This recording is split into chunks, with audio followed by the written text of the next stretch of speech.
کسی شہر میں ایک نہایت مالدار اور بخیل وکیل رہتا تھا۔ شہر کے چوک میں اس کی ایک بڑی اور عالیشان حویلی تھی، مگر اتنی بڑی حویلی میں کوئی نوکر چاکر نظر نہیں آتا تھا۔ گھر کا سارا کام کاج وہ خود ہی کرواتا تھا۔ کوئی بھی نوکر 2-4 دن سے زیادہ اس کے پاس نہ ٹھہرتا۔ جو بھی نوکر آتا اس سے اتنا زیادہ کام لیا جاتا کہ اسے ایک لمحے کی بھی فرصت نہ ملتی۔ نہ پیٹ بھر کر کھانا ملتا، نہ پہننے کے لیے کپڑا، نہ آرام۔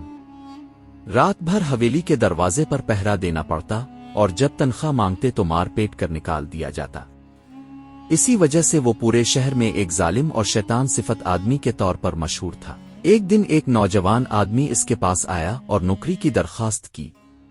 وکیل نے پوچھا، تمہارا نام کیا ہے؟ نوجوان نے کہا، میرا نام یعقوب ہے۔ وکیل نے پوچھا، تم کب آئے ہو؟ یعقوب نے کہا، آج ہی آیا ہوں۔ اگر آپ کو نوکر کی ضرورت ہو تو میں تیار ہوں۔ وکیل نے پوچھا، کیا کیا کام کر سکتے ہو؟ یعقوب نے کہا، جو بھی آپ حکم دیں۔ وکیل نے شرطیں رکھیں، کھانا پکانا، بکری کے لیے گھاس لانا، پانی بھرنا، کپڑے دھونا اور رات کو پہرا دینا۔ یعقوب نے سب منظور کر لیا۔ یعقوب باغیچے میں گیا جہاں ایک بوڑھا مالی کام کر رہا تھا۔ یعقوب نے اس کی مدد کی اور اس کے بدلے میں بوڑھا مالی اسے سبزی اور گھاس دے دیا کرتا۔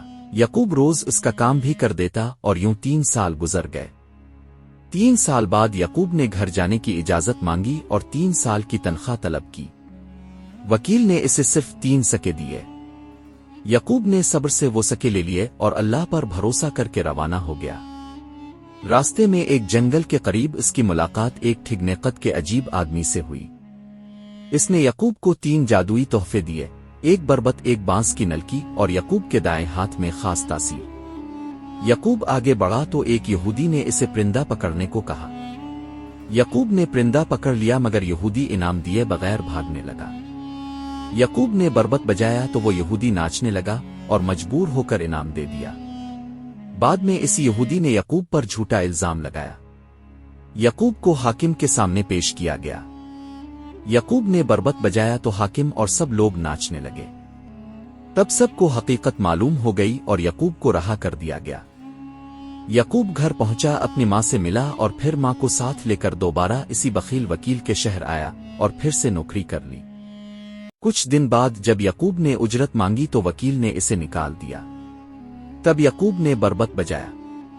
وکیل، اس کی بیوی اور بعد میں اس کے تمام رشتہ دار اور مہمان سب ناچنے لگے اور بے حال ہو گئے۔ یعقوب نے سب کے سامنے دعویٰ کیا کہ یہ حویلی اس کے آباء و اجداد کی تھی، جسے سود کے ذریعے ہتھیا لیا گیا تھا۔ بربط کے خوف سے سب لوگ مان گئے۔ آخرکار تحریری معاہدہ لکھا گیا اور تمام گواہوں کے دستخط سے وہ عالی شان حویلی یعقوب کے نام کر دی گئی۔ یوں یعقوب نے اپنی بوڑھی ماں کے ساتھ اسی حویلی میں عزت، سکون اور خوشحالی کی زندگی گزاری، اور ظالم وکیل ہمیشہ کے لیے رسوا ہو گیا۔